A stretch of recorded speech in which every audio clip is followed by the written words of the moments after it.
Some of us come here with a great calling, and it's the calling to awaken yourself. We're not physical beings. We are made out of stardust. We're made out of 36 trillion cells. Find your pulse, your spark in that place of knowing that the miracle of life through your breath, through your life force, is activated in you all the time. But because we are so preoccupied with everything else, we don't experience it.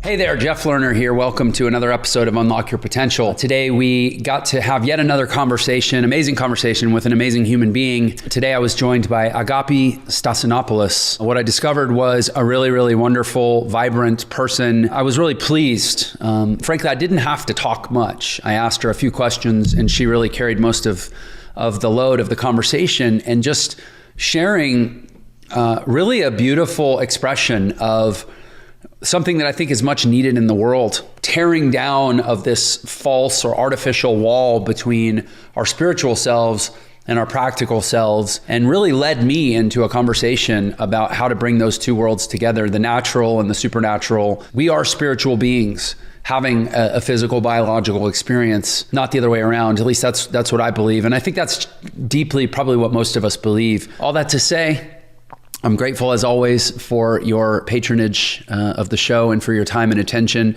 It's not lost on me how many options you have out there to tune into. Without further ado, let me introduce you to my wonderful conversation with Agapi Stassinopoulos. So Jeff, I'm going to start by evoking the light and the presence of the spirit so that as we have this conversation, we really enhance it with a vibration of a higher consciousness. So dear beloved, right now we ask for the light of the spirit to be fully awakened in Jeff and in Agapi. We ask to shift our mindset from our doings and our hustling and our bustling of our lives, come fully present in this incredible moment of gratitude to connect with Jeff and his mission in life and to connect with Agapi and to bring the high self, our soul's presence. And I ask for a blessing right now for my host, Jeff, that he be blessed with a passion that he's been given to be amplified. And I ask for a blessing for his family, his children. And I ask for a blessing for all the listeners. So whoever is meant to hear this message tunes in at the perfect time.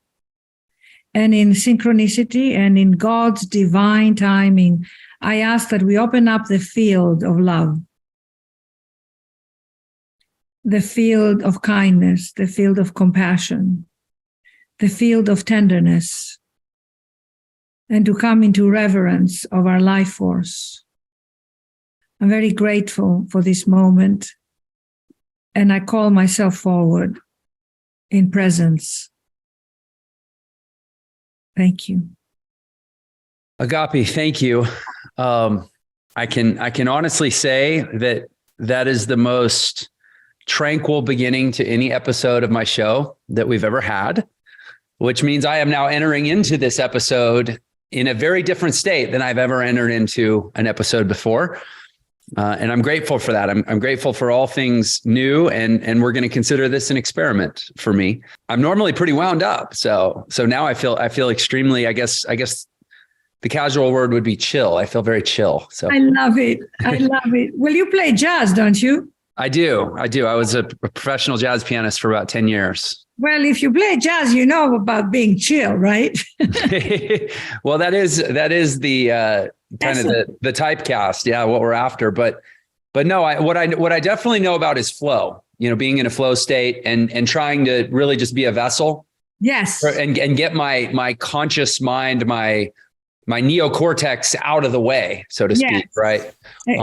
The fight or flight response. Yes, and I love the idea of having a conversation in this place. Exactly.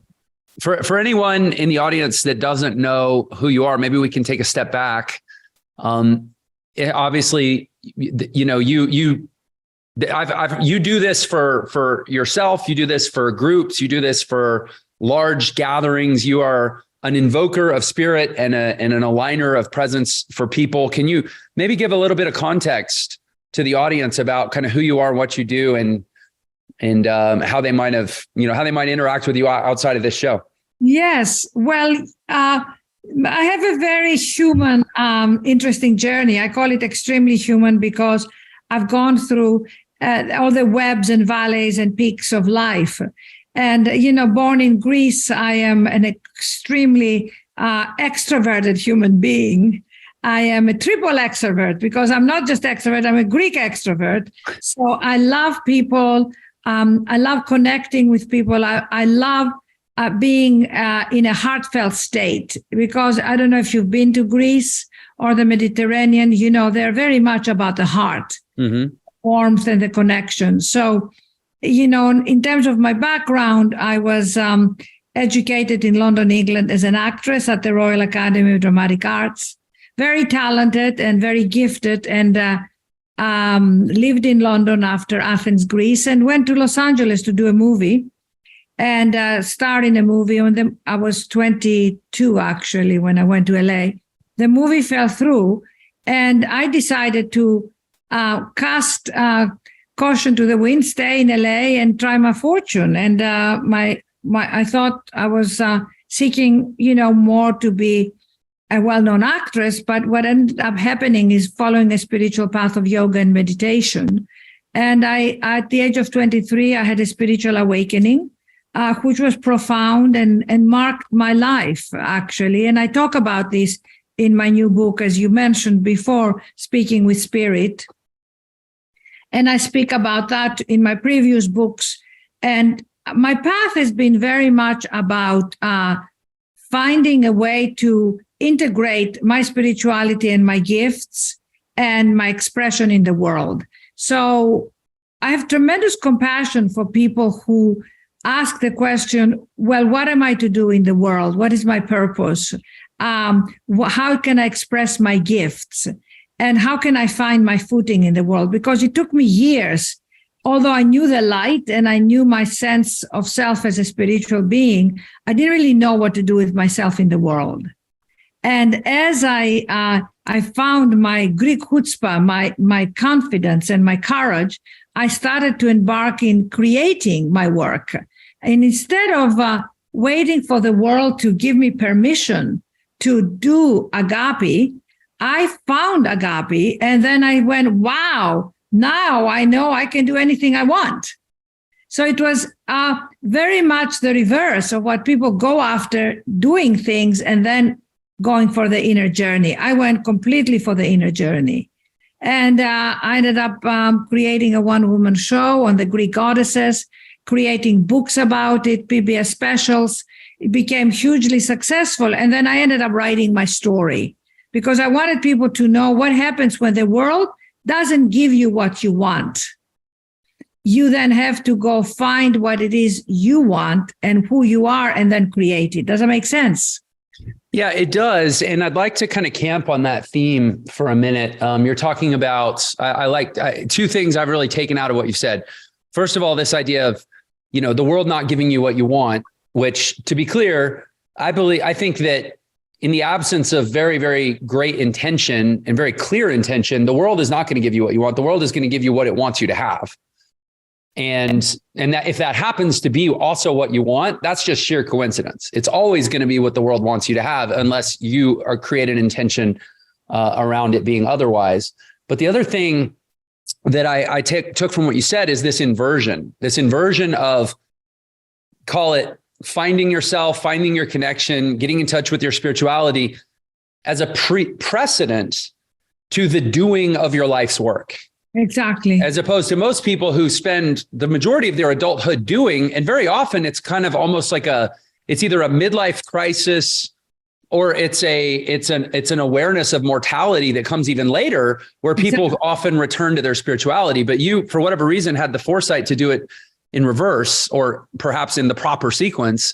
So I'm wondering, why do you think you were calibrated that way from day one to seek spirit first before you embarked on the doing? I think, thank you. This is a fantastic question, because I think some of us come here with a great calling, and it's the calling to awaken yourself.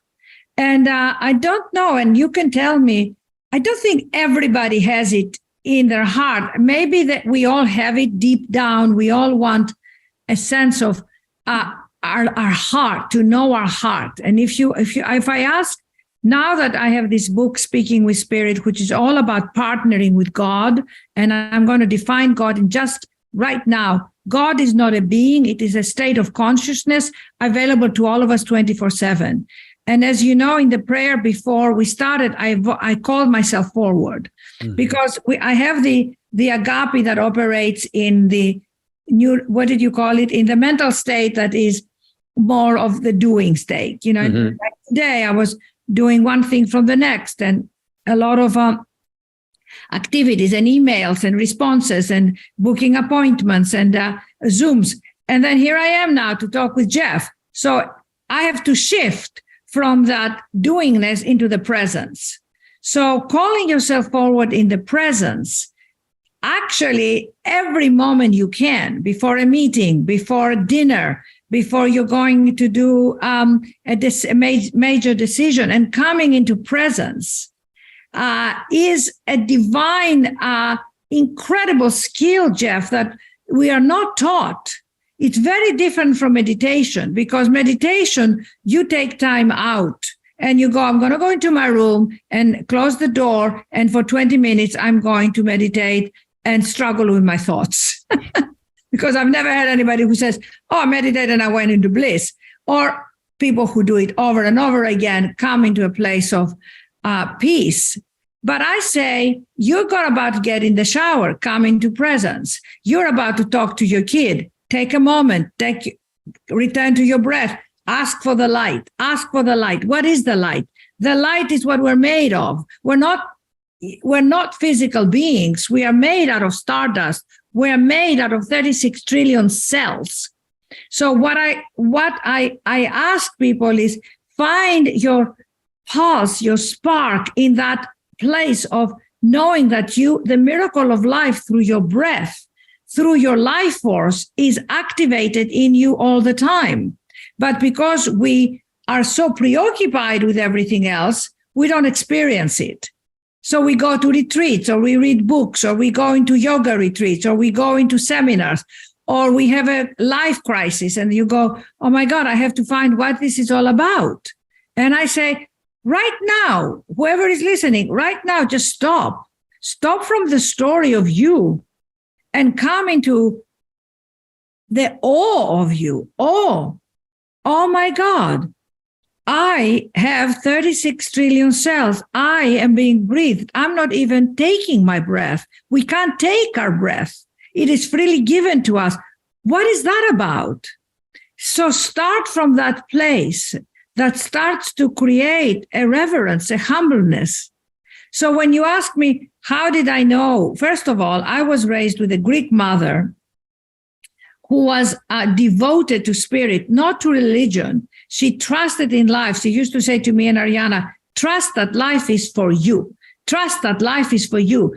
What does that mean? That there is a life force that is with you. So if you ask for it, if you take the time to shut off the chatter mind and listen, this force, whatever you call it, God, your inner guidance, your wisdom, your high self, your higher consciousness, the divine intelligence, the big blob in the universe, whatever you call it, there is a master force. And how can we not feel that? But we don't evoke it. We don't spend time with it.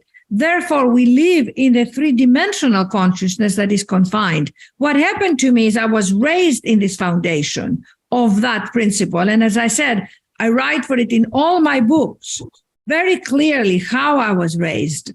And in that fearlessness of where my mother, when we didn't have enough money to pay the rent, she would say, let's invite everybody for dinner, because she wanted to create a sense of abundance. So in the middle of contraction, she expanded. And that was over and over and over again. And in that, I got the foundation. So now back in Los Angeles, I was devastated that this movie didn't work out. So I reached out to this unknown force, and I felt my light was guiding me. Not in a, this is your script, Agapi, but follow that. Go to that yoga class. Go to that bookstore. You know that feeling of where you said the other day, you were in New York and you meet this wonderful woman and she says, I live at St. George's. And you go, St. George's, where is St. George's?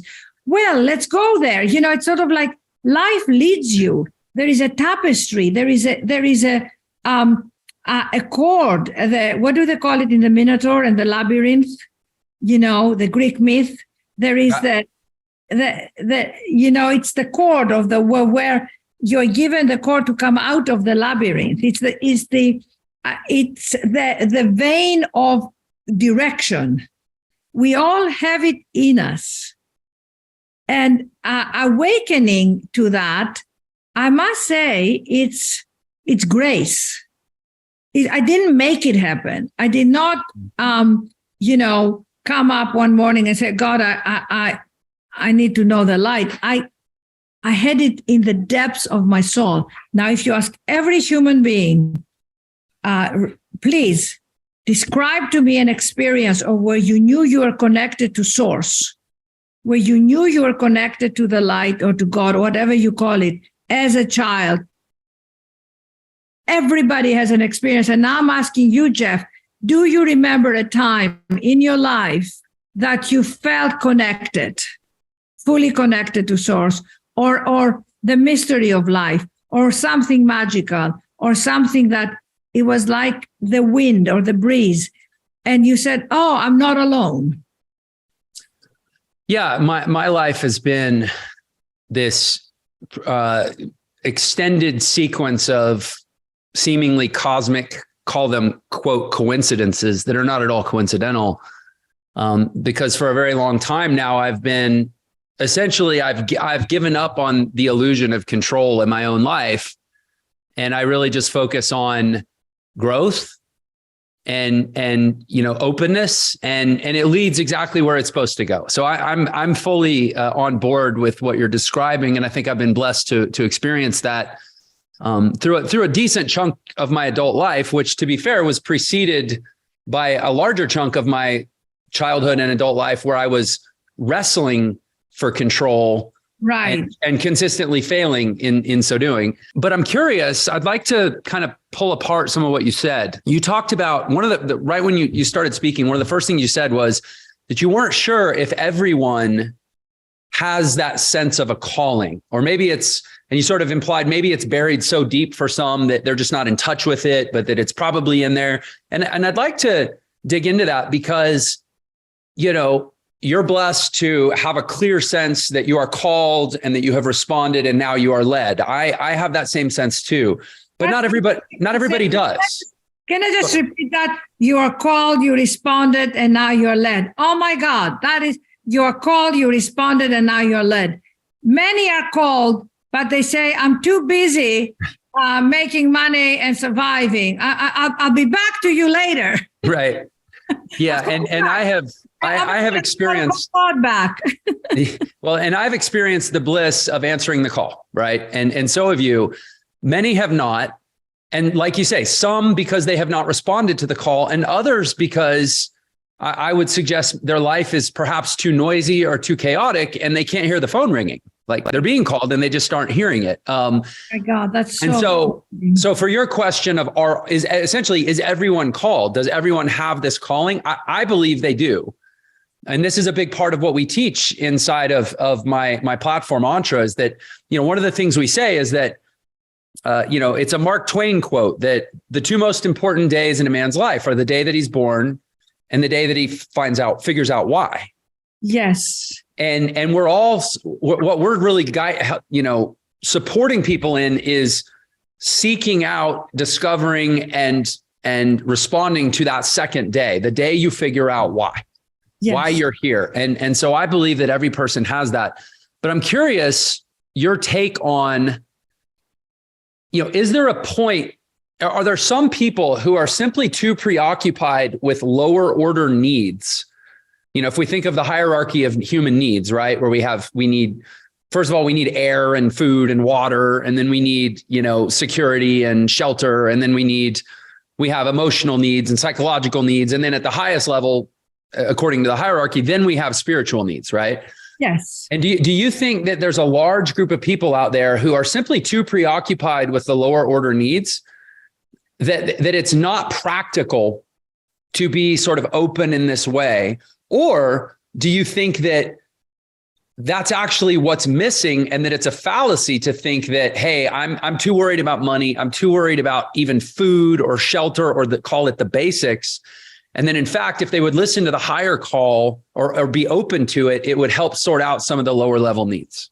Yes, I think, thank you. That is absolutely so, that if you are preoccupied with survival, and if you have, a friend, just even as close as in my life, a friend whose husband lost his job, there were 3 kids, she wasn't working, and suddenly, they were going to be evicted. I mean, and then I said to her, every day until the solutions come, you're going to call me at 9:00 in the morning, and we're going to pray.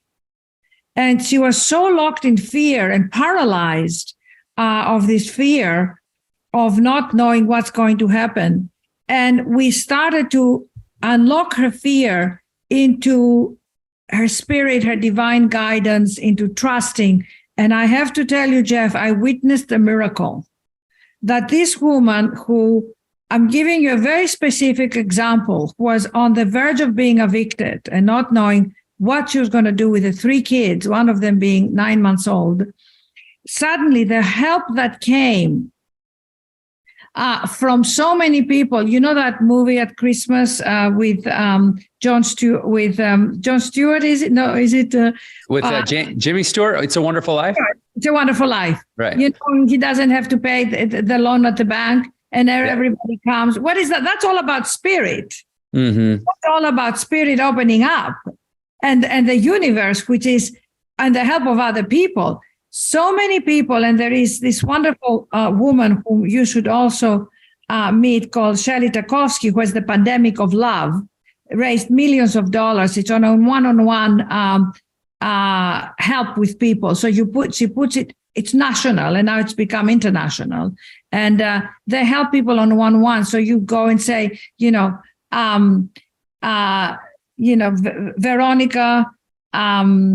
Veronica Smith in Utah is suffering a tremendous blow with her husband. She needs to raise $50,000 to pay the bill and then get a job for her husband and get help. And she puts it on that side. And then people start to say, here's $20, here's $40, here's $100. But then you start to open up the receiving gates. And once you open up to receive, then what did you call it? The cosmic intelligence in you, your soul, starts to direct you to another karmic field, basically.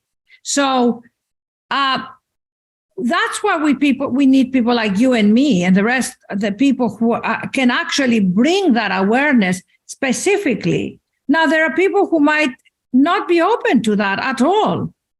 And so we've got to have a tremendous empathy and compassion for the people who, and I've had many people who look at me and they're going, I know what you're talking about, but I can't even get there. I can't get there.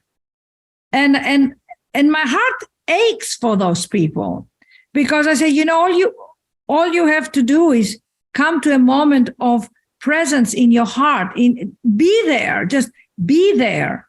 So yes, I agree with you. In our souls, because we cannot see our souls, they're invisible. In our souls, we have the DNA of waking up. But in our karmic woundedness, in our karmic insecurity, in our humanness, we don't see it. The veil has dropped. And when the veil drops, you think this is it. This is who I am. But I know, and you know, that when we drop this body, And that's what the book of Paramahansa Yogananda, Autobiography of a Yogi, was my awakening book, is when he talks, when people live in the Himalayas for thousands of years, they leave the body, they come back to the body. They leave the body, they come back to the body.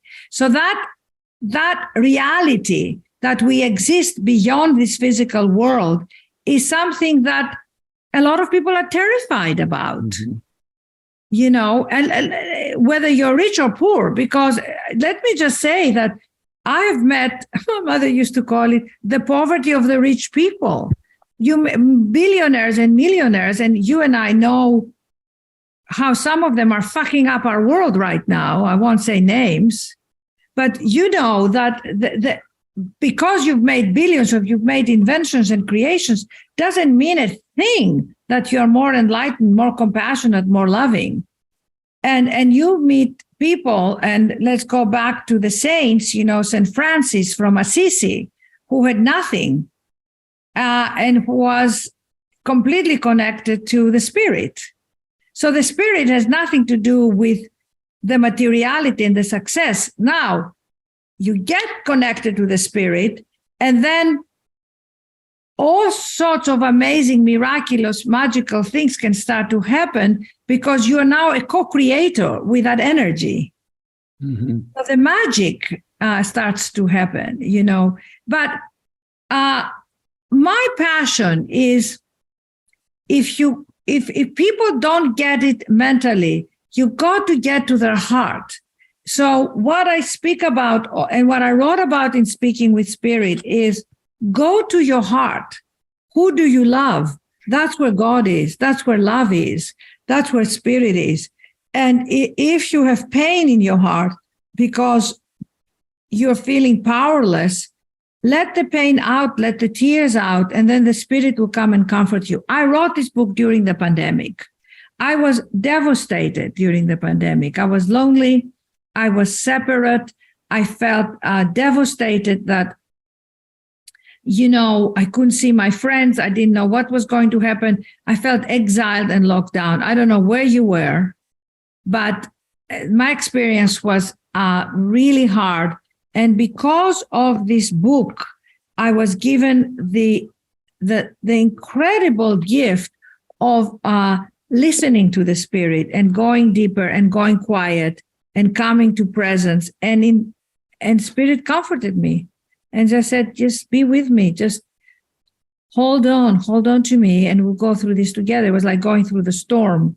And it shifted everything for me. And after this book was, you know, then of course we got the vaccines, and then we got to come back, and, you know, the challenges were still there, but they were less. We could see friends, we could go to the market, we could go to dinner, and started to open up. And then I started to teach this philosophy of God in you, God as your partner, these principles.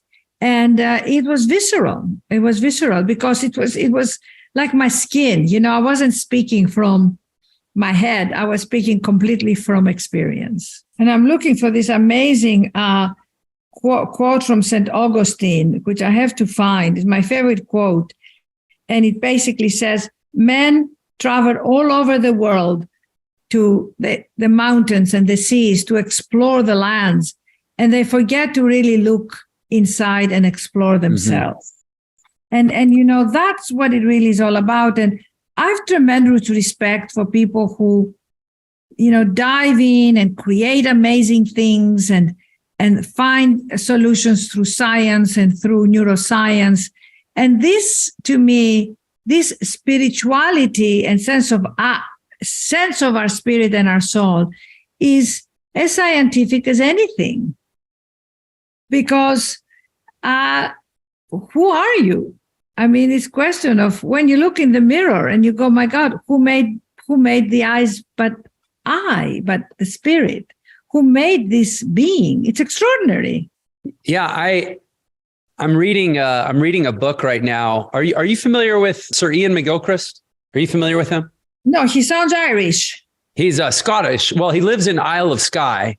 And I can't remember if he's actually originally Welsh or Scottish, but he's actually a researcher on the bihemispherality of the brain. Essentially, he's probing the question of why do we have a left brain and a right brain? Right. that are anatomically more or less redundant, but they have a few developmental sort of distinctions between them. And it's a book that, and the reason I'm reading it is because he's coming on the show in like a month. Wow. And I want to have an informed conversation with him. Wow. But I'm walking into this unexpectedly rich trove of observation about human consciousness and the way it's created by this duality of the mind. And it really, really has me, I think, primed kind of for what you're saying. I've been listening to it about an hour a day in the mornings while I'm at the gym, which is kind of a weird thing to listen to at the gym. But it has me really, really primed for what you're talking about the fundamental, not only the fundamental uniqueness of every human being, but I think we all sort of take it as a given that we're unique. But I think we sometimes don't fully appreciate the extent to which the world itself is a unique creation of each of our own. Yes. There's not just 8 billion of us in the world. There's 8 billion worlds in the world because we're each creating it in real time as we go. And I think as you start to develop this, and this is how I sort of experience, in practical terms, like where the rubber of spirituality meets the road of pragmatic life. Yes. Is that we're literally, like, when it all made sense for me is when I realized we're literally creating this as we go. Yes. That's wonderful. And maybe you could talk a little bit about that, because, from my vantage point of being somebody that deals with, call it the very practical. And what I mean is, in my work, I have thousands and thousands of students coming into my organization who are dealing with very practical problems. Like, I don't like my job, or I need to generate additional income, or I'm never going to be able to retire. Like, a lot of it is very financial and sort of almost mundane, right? It's the realities of life. It's the reality of life. Exactly. Yeah. Yes. And I have this kind of, like yourself, what some might interpret as kind of an ethereal consciousness and way of being in the world that sometimes I think that we could be accused of being disconnected. But the reality is I think we're extremely connected. We're just connected to a world that we're creating rather than simply accepting as being issued to us by someone else. And so how do you connect the dots for people that say that this is all woo-woo metaphysics and they don't have time for it because they have real world problems and people like us don't understand? I just have such passion about how the hell we forgot that prayer is one of the most magical keys given to humankind, because prayer has been so associated with religion, and religion has been associated with rituals and fragmentation. And I go, let's get out of that and come into that presence that's breathing you, okay? That's giving you life. And let us assume that this intelligence that's giving you life knows every particle about your life. It knows everything about how much water there is in this glass, how Agapi feels about her dress, her hair, her mind, her home, her friends. It knows everything about Agapi, because this intelligence is making Agapi, and this intelligence is making Jeff. So let's say I have a problem about that. I don't like my job and I don't like what to do next. Can I come into reverence and talk and converse with that higher intelligence in me?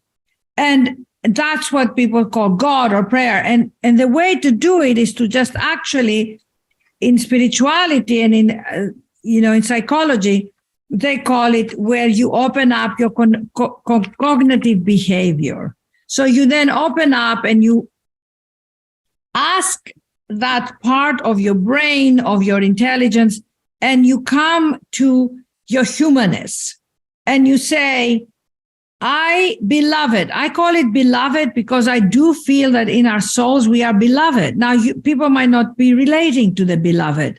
Rumi, Hafiz, Kabir, the mystic poets, they call it beloved. The saints can call it beloved, and the amazing poets, they Wordsworth and Whitman, and they come into this reverence of what is it that we're made of, and call it the one, the spirit, the intelligence, whatever you call it, okay? And you ask and you say, I hate my job. And you write it down with a pen and a paper. I don't know what else to do. But in me, there is a power that's invested in me that knows what to do and knows the solutions. And let me tonight, as I go to sleep, allow myself to see other possibilities. And you bring your consciousness into it.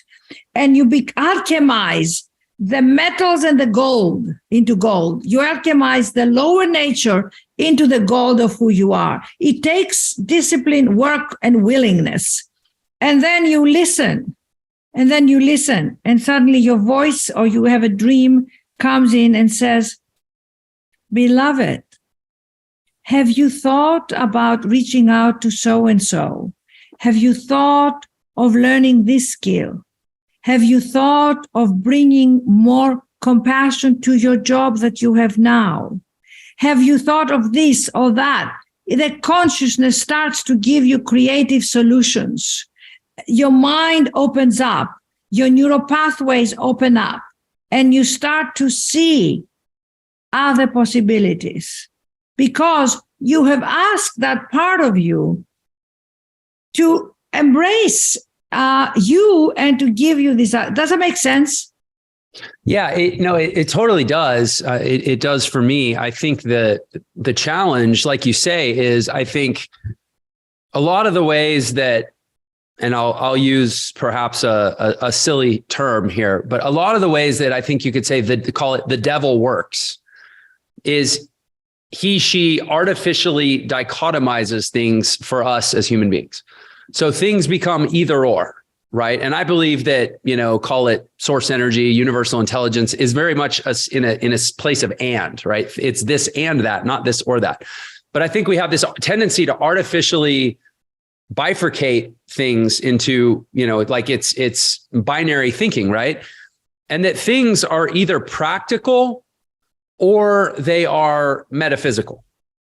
And I think a lot of times people will not bring, or maybe I'll say they're either practical or they're spiritual. That's a better word. People will not bring a spiritual solution to a practical problem because they think of them as like incompatible modalities. That's the mistake. But that's a trick. That's a trick. That's what I'm saying. Oh, that is unfortunately the erroneous way we've been living on the Western world. Right. The Western world, never do you go. My nieces went to Yale, Ivy League schools and everything. One of my best friend's son just committed suicide at a very Ivy League university. Young men suffer and women suffer. They get addicted to drugs. Because all these schools, they teach you about academia. They don't enrich the soul. Mm-hmm. And that is the tragedy and the travesty of our world. Why couldn't we start every meeting, every Zoom, in every corporation with one moment of reverence and power and presence? What's wrong with that? Don't call it God, call it presence. Well, yeah, because you alluded to the answer, because people have taken that concept and they've used it as a way to divide us into groups. And so now anytime you reference the concept, you immediately reference the division. Exactly. And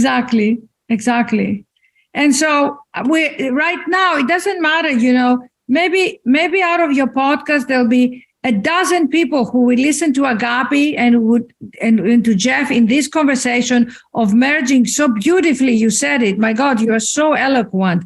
The rubber meets the road. The rubber of spirituality meets the road of practicality. That's what we are about. And maybe 10 or a dozen people will hear this and say, hallelujah, I got it. It's not divided. The world divided us. Spirituality, religion, practicality, money, corporations, it's all fragmented. And I stand in the fullness of myself. I call myself forward. And from this moment on, I commit to loving, accepting, and knowing myself, whatever that takes.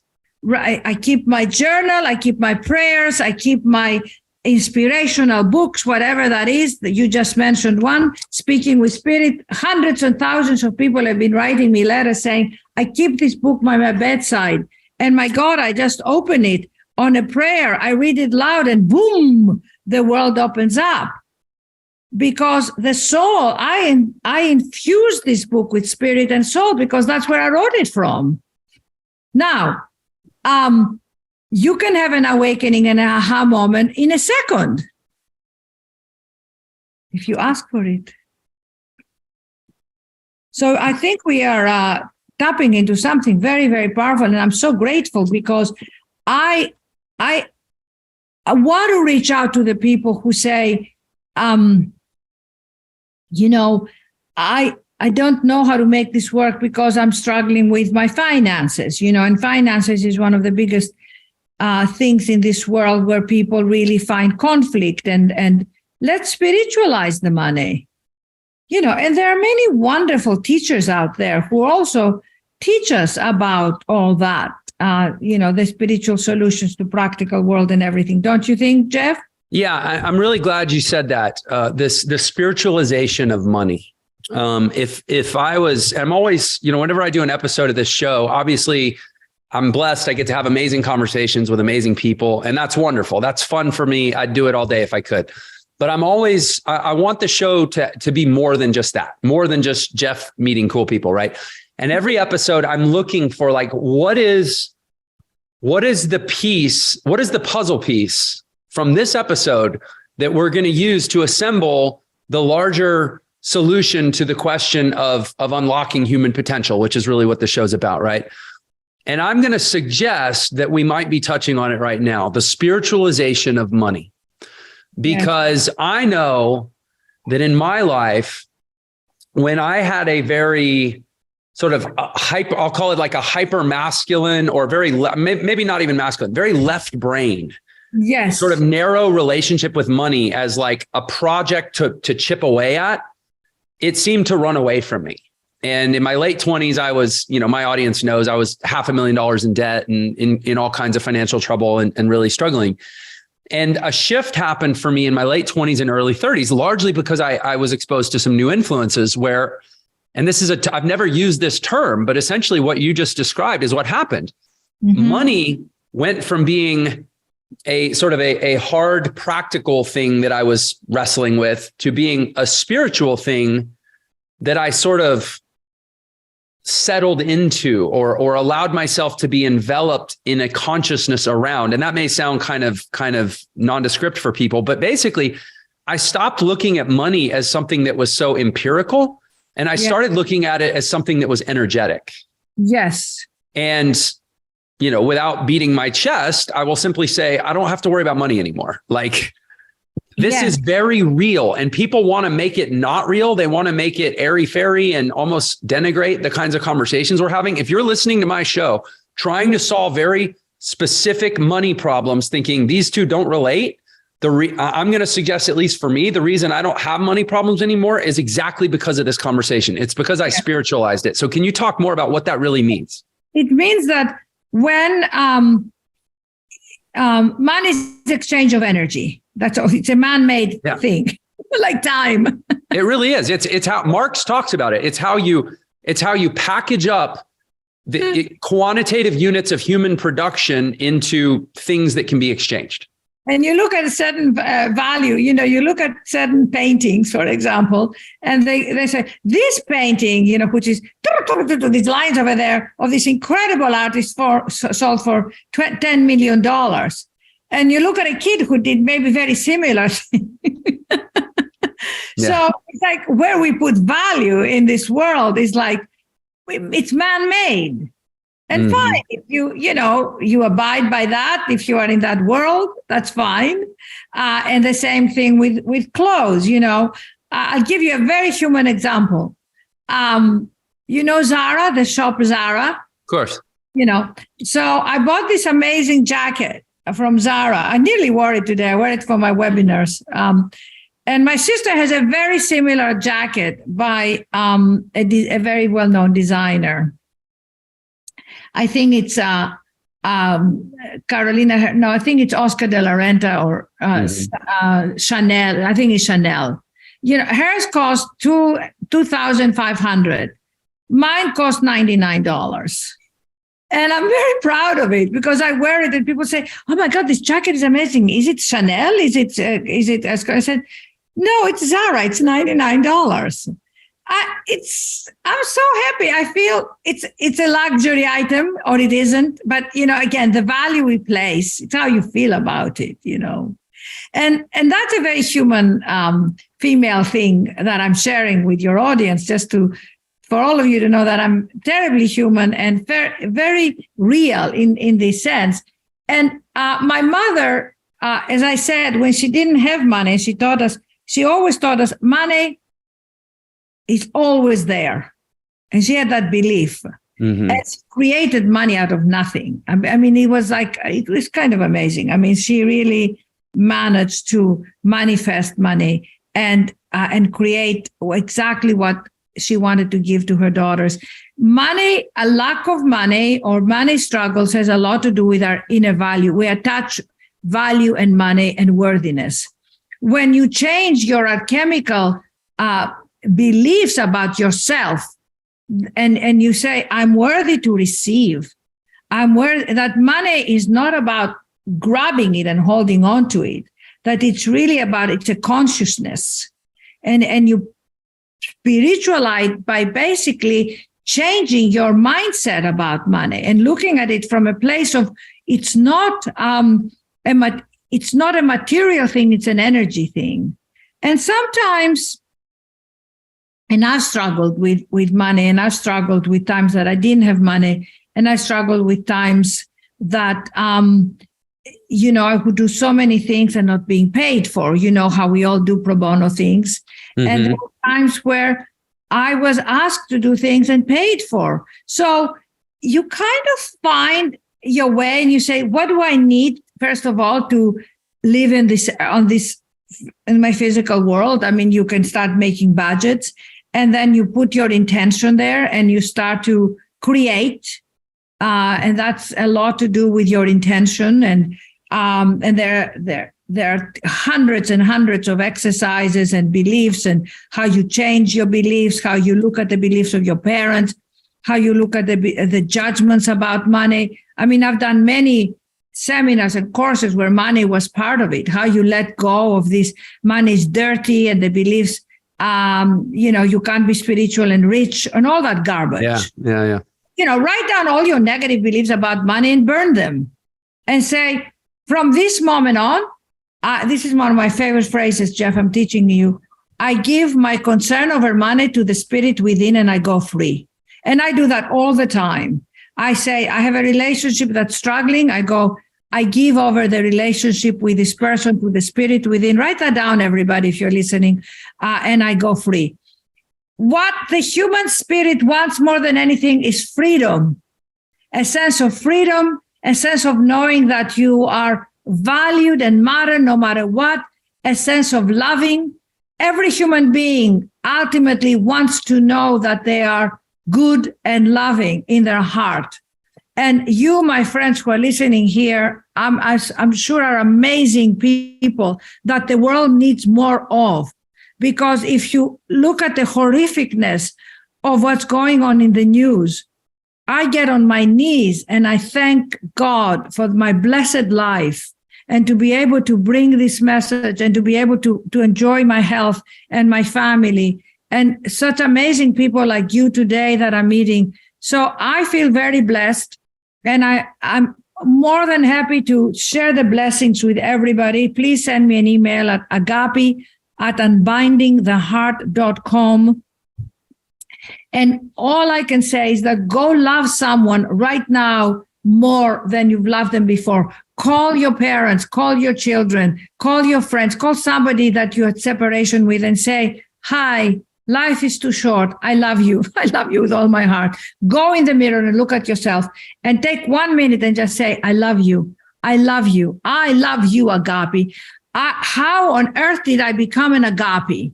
this is amazing. Tell me about you. Tell me what can I do to make your days better so that I can bring more of your gifts in this world and share them with others. I love you, Agapi. Tell yourself, put your name down, make appointments with yourself, or you just sit down and you talk to your God within, and God will talk back to you, whatever God is for you. I promise you. I've been living this in this way now for, almost 45 years.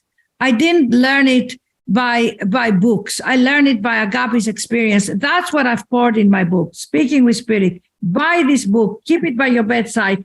Every story, I pour my heart here. I had a letter from an 85-year-old woman the other day who said, I read an article about your work and read an excerpt of your book. I'm 84 years old. I waited all my life for your book, Agapi.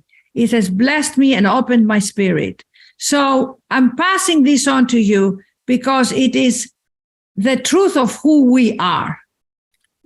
Did I say it all?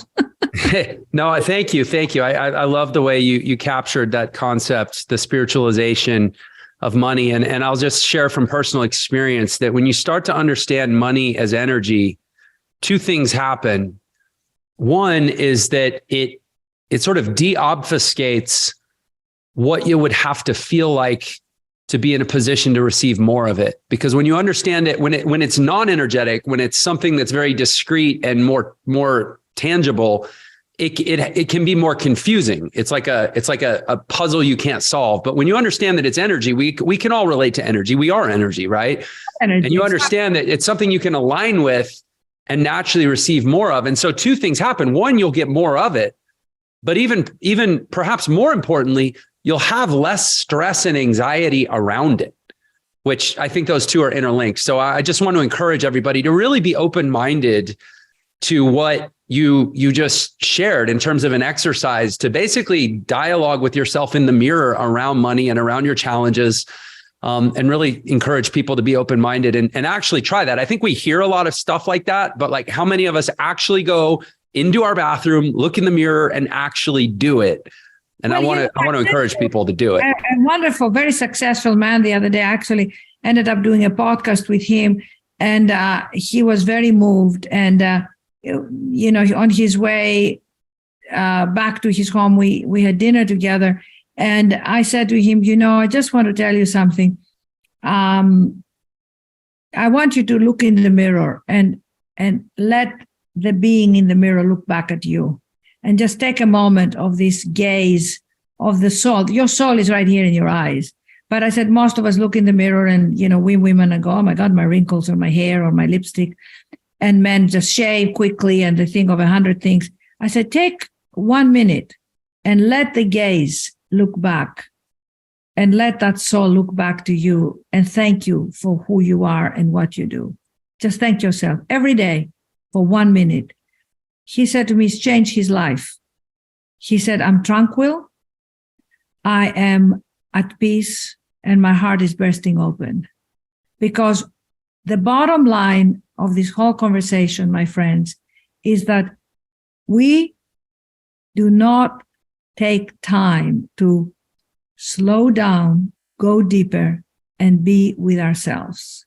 We are afraid of that silence, of the power, and of the stillness. And when we come in stillness, when we come in silence, the magic and the miracle of life can open up and the spirit can start to show up. And it's tender, and it's loving, and it's vulnerable, and it's awesome. That was a beautiful note. So I wanted to let it ring in the air for a moment.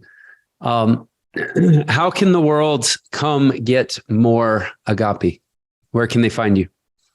You can find me on my website, wakeuptothejoyofyou.com.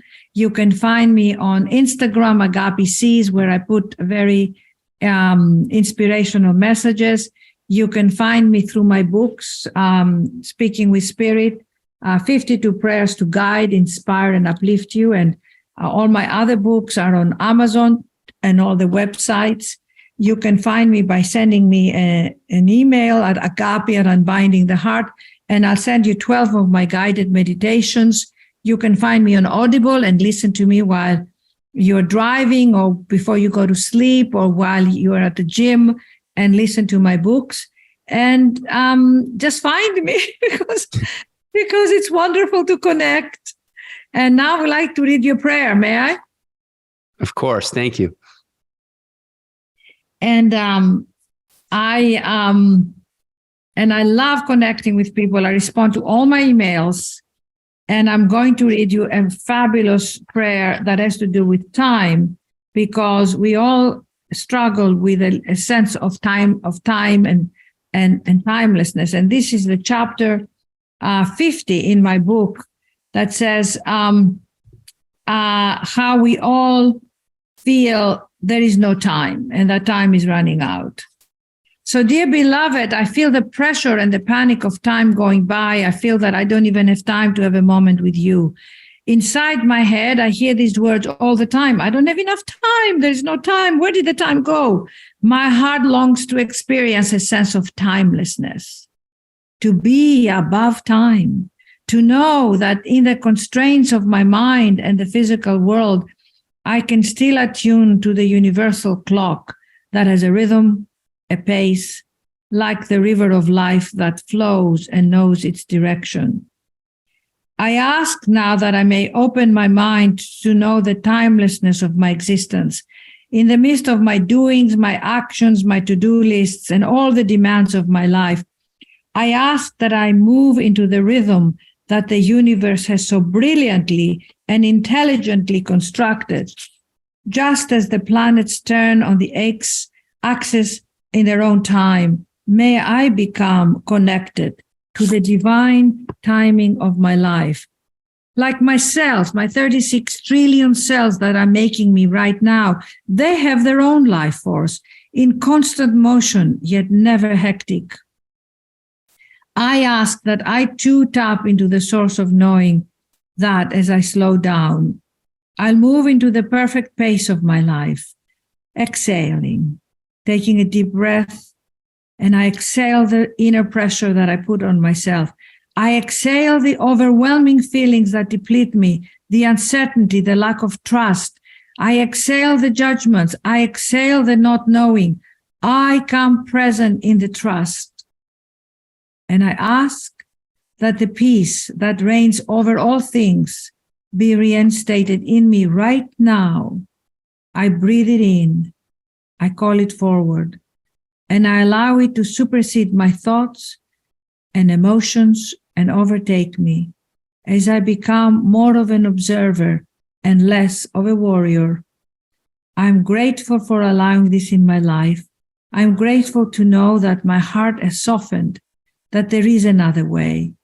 I ask that day by day I'm redirected to move into the natural flow of my spirit.